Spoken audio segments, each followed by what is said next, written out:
Hello everyone, welcome to my channel. Keep it simple but significant. I am your host Sasi. Let's start today's discussion. The Nirbhaya Act was passed in which year? किस year में पास हुआ था Nirbhaya act? तो ये पास हुआ था 2013 में. Answer is A.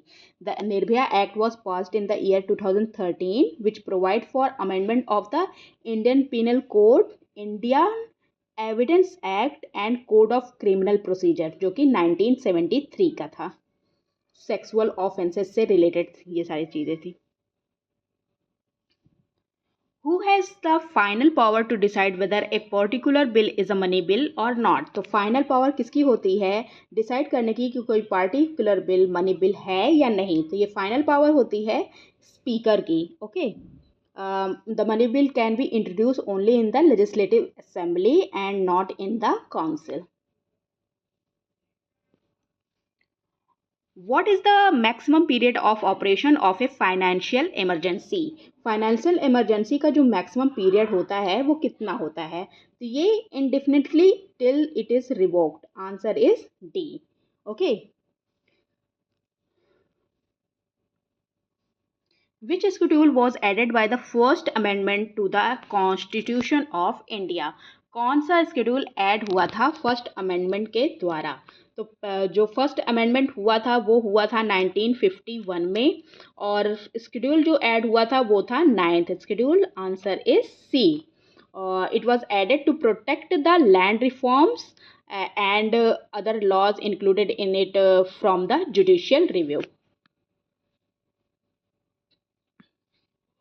The provision for the establishment of Supreme Court of Kolkata was made in which act? तो establishment of Supreme Court of Kolkata किस एक्ट के द्वारा आया था? तो ये रेगुलेटिंग एक्ट ऑफ 1773 के द्वारा आया था.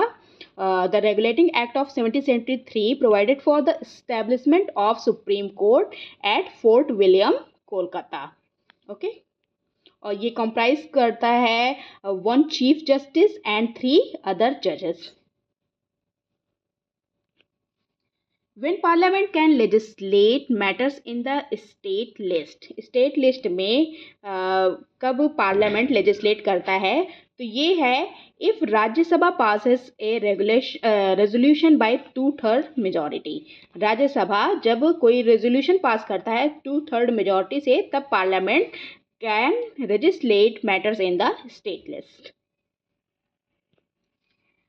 Which among the following act was known as the Anarchical and Revolutionary Crime Act 1919? Anarchical और Revolutionary Crime Act 1919 को कहा जाता है क्या? Rowlatt act.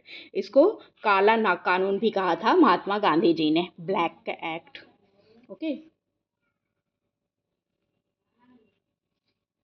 एल्थिंग is the national parliament of which country? तो एल्थिंग नेशनल पार्लियामेंट है आइसलैंड की. Answer is पे. ओल्डेस्ट फंक्शनिंग पार्लियामेंट इंस्टीट्यूशन है वर्ल्ड का और इसको इस्टेब्लिश किया गया था 930 AD में.